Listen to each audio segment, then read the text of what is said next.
Hey everyone, I'm Maya and I'm part of Georgia Hunger Study. Today I want to walk you through the dashboard that we created about charitable food in the state of Georgia.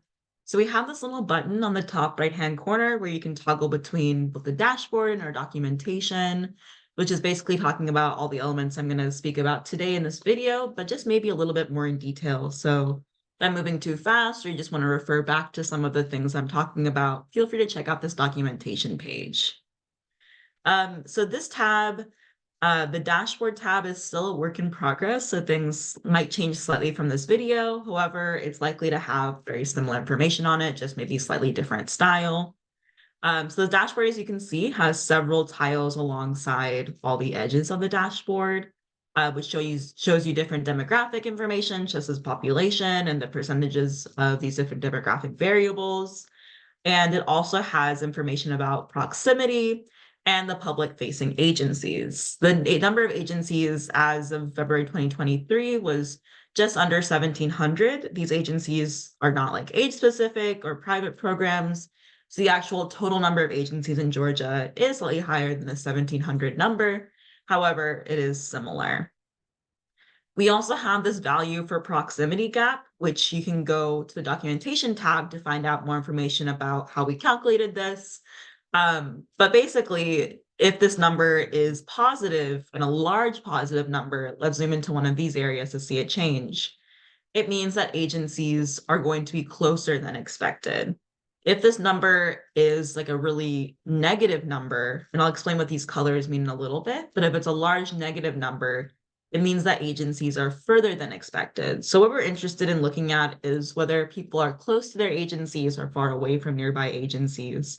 Because although that's not a great measure of access, because there's other measure of access such as, like how often pantries are open or agencies are open, this just gives us a good idea of proximity. So if people have lots of access to, if people have lots of options within their pantries, they have better proximity. This is also based on population density of low-income people, so it is kind of standardized with population just to show that, of course, in cities, you might have bigger proximity, might be closer compared to rural areas, so we standardize that with population. Right now, for the entire state, the number is 0, which means the proximity gap is what we expect it to be. So as you go further away from 0 is where it gets either further than normal or what we expect it to be or closer than we expect it to be. The other tiles tell you about the total population of the area, percent of low-income people, seniors, and youth. This might be useful to understand about your potential volunteer base or what kind of programs will best fit your community. If you have a lot of seniors, does it make sense to have a lot of drive-in pantries or are mobile pantries more applicable to your population? That's kind of questions you hope to answer with this dashboard that we created. We also include information about SNAP enrollment for the zoomed in area. And as you zoom in and out, the numbers will change. So this might be useful to compare alongside the proximity gap values, the number over here. If you have an area with a really high SNAP enrollment, but your proximity gap is negative, which means that agencies are further than expected, more agencies doing like mobile pantries might be useful in these spaces, or more agencies in particular, because people are really far away from their agencies. They're having to use state resources or federal resources. Moving on, we can also see this little box to the right-hand corner. We can toggle between different map layers over here by checking these boxes on and off. I'll go more in detail about each specific layer. But feel free to look at the documentation tab for more information about these layers and how we were able to calculate these and what we're measuring with all of these layers. As you can see, there is a ton of information here, but it's really fun information. And you're able to interact with this dashboard, which how these like numbers will change as you zoom into certain areas. As you can see, all these numbers change significantly as you zoom into your area of interest. So look around for your community. You can zoom into your community, and then you can just kind of explore what the data shows you about your specific area. With that being said, I'm hoping to just kind of walk through one specific place just to kind of show you how I would read this place and how this might be helpful for your programming. So I'm going to zoom into the area between Macon and Warner Robins. And when I zoom into this area, let me just zoom a little bit out again. It's like a fun little, like it's like tuning a fork almost. So we have 88 agencies, as we can see, as the numbers have changed all across these different tiles. There are 88 agencies, and if we turn on this little layer, the map layer box, you can see where these 88 agencies are.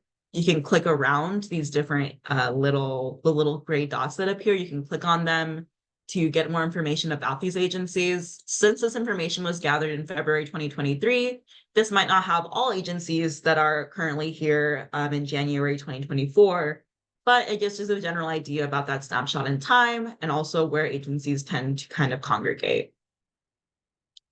The proximity gap for this area, as we can see over here on this tile to the left, is slightly negative, but pretty close to zero, which means that agencies are generally as close as we expect them to be, but they are a little bit further than expected. If we zoom into, let's say, more so Warner Robins, we can see how this number changes to be more so that negative like number, which means that agencies are further than expected. If we zoom more into Macon, we'll see how those numbers become more positive, which means that agencies are closer than expected.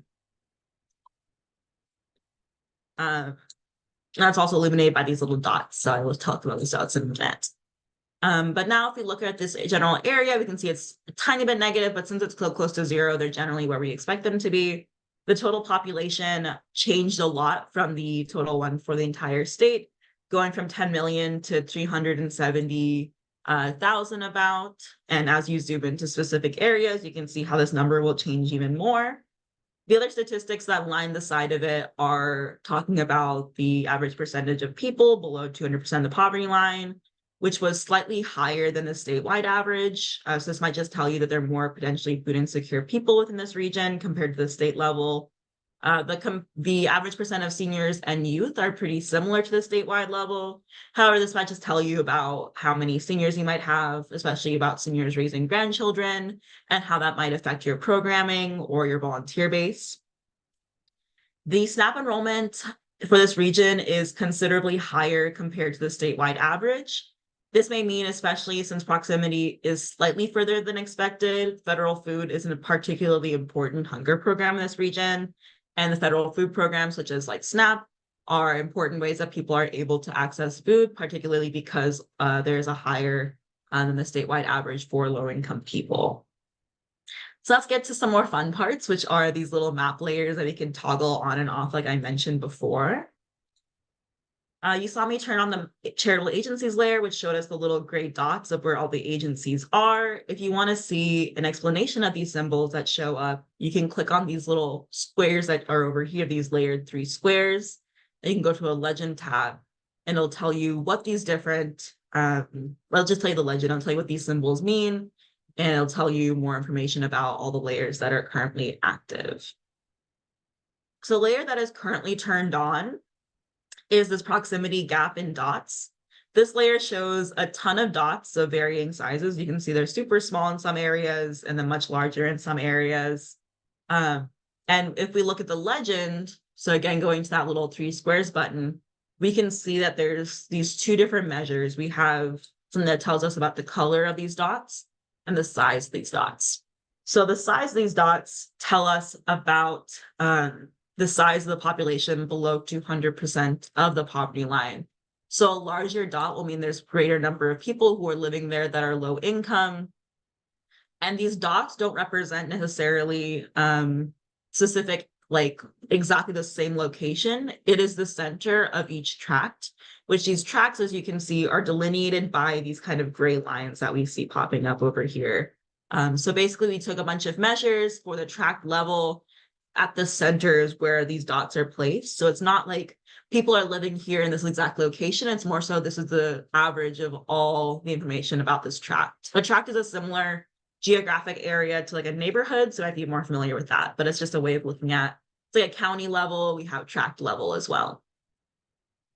So in this area south of Macon, we can see that these dots are relatively large, which means that there are a higher number of low-income people living in this area versus these like really tiny dots, which means there's a lower number of low-income people in these areas of north of Macon. You also might notice that there are these different colors of orange and purple. The dark purple areas, if you look back to this legend, show those really negative numbers, which means that agencies are much further than expected. And these dark orange dots show agencies that are closer than expected. So what we're really interested in, this is a lot of information that's shown these dots right over here, are these really dark, large purple dots, because that means A, the size of the dot means that there's a lot of low-income people living in that area. And then B, because of the color of the dot, that means that agencies are much further than expected. And you're able to click on these little dots to get more information about them and see how it places in terms of proximity and population density. Because as I mentioned, these values are standardized based on population of low-income people to kind of account for, rural-urban divides. So generally, we see these kind of more purple dots around Warner Robins and more of these orange dots, which represent closer proximity around Macon. So let's look at some more layers now that we can kind of see. And I should also mention that these dark purple dots are what we are identifying as potentially underserved areas, because there's a lot of people in these places, but fewer kind of charitable agencies near them. So in this area south of Byron, we can see how far away the agencies are to these people, whereas there is a quite a big population density of low-income people within these regions. So some other layers, we also included proximity gap as a polygon layer, since it can be kind of hard to read for some people to look at just a bunch of little dots. It also might be a little bit easier in terms of the fact that we just have a little bit more simplified legend, places that are much lower than expected for proximity to agencies and much higher than expected for proximity. So these are places with really great proximity to agencies. These are places with a little bit lower proximity to agencies. Again, we can see that area of Byron. Yeah, and then also south of Macon, it tends to have good proximity. Only negative about this one is although it takes population density into the calculation of it, we don't really get to see that kind of change in those dots that we could see in the big dots versus the small dots. So it's like less telling you about the number of people who are potentially food insecure. Next, we also have a layer with SNAP enrollment rates, which is over here. So although we have this information about the average for the area, this average is taking account the entire kind of rectangle we see over here. If we want more differentiation, we can press this layer and we can get more information about this.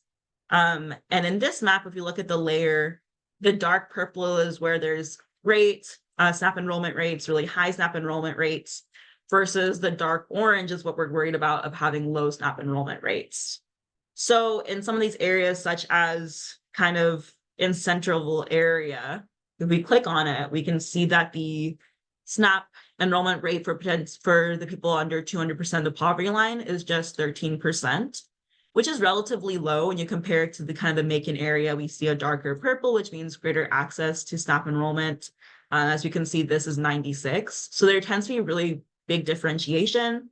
And what this might tell you about your particular services you're offering as an agency is that if a lot of people are coming to you from these really dark orange areas, they might not have access to other forms of food assistance, such as the state food assistance programs, and maybe doing some particular more types of SNAP outreach in these places might be helpful, particularly when you're thinking about, strain that your pantry may face. If your pantry is the only type of food resources that people are able to access, it might put additional strain on your pantry or on your agency. So, and this might be really great information to have in terms of planning outreach for SNAP, if you do outreach for SNAP, or just thinking about where your populations are coming from. The next layer that we have are these USDA low-income, low-access areas. These are areas defined by USDA as having low access to food resources and are also areas of concentrated low income. If you want more information about how this was calculated or more information about this in general, feel free to go to the documentation tab. I linked over the USDA's kind of calculation of this information if you want to get more details about it. You might be more familiar with the term food desert for these areas, which are, again, a USDA defined areas that we see over here. So these areas that are shaded in green are places of food deserts or low income, low access areas. And we can see there's like a large concentration of these west of Warner Robins and kind of surrounding Macon. And this is kind of where the food deserts are occurring. So again, if a lot of people are coming to you from these areas, they might have a lack of additional food resources from these regions. The last layer, other than these geographic kind of boundaries that we included about county boundaries, is the percent of households with no vehicles. During our focus groups that we conducted with several agencies across the state, transportation challenges came up as a significant barrier for clients to access charitable food, even with programs and things just such as carpooling and public transportation. Accessing charitable food is difficult for those without a vehicle, particularly places that offer like drive-up pantries. Therefore, we were interested in looking at how these values are across the entire state of Georgia, but also in more concentrated areas and smaller areas like this. So in this map, if you again look at this legend over here, we can see that the dark orange areas are the areas that we're most interested in as having lower access to no vehicles. So we don't have too many areas like that, but there are a couple around Macon. And if you click on these tracts, you can get more information about these areas. So for this tract, there's 43% of households that do not have access to a vehicle. And this information might be helpful for planning what type of services that agencies offer. Like, for example, if you have pantries that are only open on specific days of the week, or provide boxes that are difficult to take when you're carpooling or accessing public transportation. Rethinking your services to better fit your population, or just like accounting for particular parts of your population might be useful in these cases. Just to kind of look at your population in particular and see what the best way to fit them is. So something really cool about this dashboard is that you can combine different layers to see how these different measures, as you can see, we have quite a few, and you can kind of see how they interact with each other. So let's turn on this proximity gap in dots layer, and let's turn on this USDA low income, low access areas layer. So again, these green areas are the areas defined as food deserts, and we can see these different colored dots that represent proximity as either agencies being really close to people or these tracts or further away from these tracts. And what we can see in Macon is that in the areas that are low income, low access, these tend to be these orange areas, but they're also relatively light colored. So while these agencies are somewhat what we expect them to be in terms of how far they are accounting for population, they are slightly closer than expected because they are slightly orange. We can also see that these LILA areas are in the same areas as where these dots are slightly larger, which means that there are a lot of people living within these food deserts of these areas. So what we're thinking about was within these food deserts that we can see, they may have access to charitable food, but they might not have access to additional food resources, which means they might be looking towards your pantry for more reasons and for more help because they lack other types of resources. In Warner Robins, we can see that kind of change because we have a lower proximity to agencies. The dots tend to be a little bit smaller, which is not surprising because it's a little bit more rural than Macon. So we can see the dots a little bit small, representing lower amounts of low-income people, and they're slightly more bluish and purplish, which means that agencies are further than expected. So in these areas, they might not have access to additional food resources, and they might have lower proximity to charitable food, which means that people might be really relying on your food resources that you offer as charitable food to meet their just basic needs. So what this might tell you is that in this area with few food resources, there is also a lack of proximity to charitable agencies. You might have people coming from these areas to different places for charitable food. So it's just interesting to keep an eye out for that to see how this all interplays with each other. So that was a bunch of information about this dashboard, and we really encourage you to play around with all the different layers that you can see, adding different layers on top of each other just to see how they kind of work together to better understand your community. And I just want to reiterate that this is what the data says, but you can combine it with the regional information you know about your own communities, on the ground information you know about your own communities, and doing so might provide a more cohesive way of looking at charitable food within your region. We just hope this dashboard can be kind of a jumping off point for understanding charitable food systems in Georgia and in your communities. If you have any questions about this dashboard or anything about how we calculated things, Please feel free to contact either me or Jerry. Our information is on the documentation tab. If you scroll to the bottom, you'll be able to see our emails over here. But thank you so much.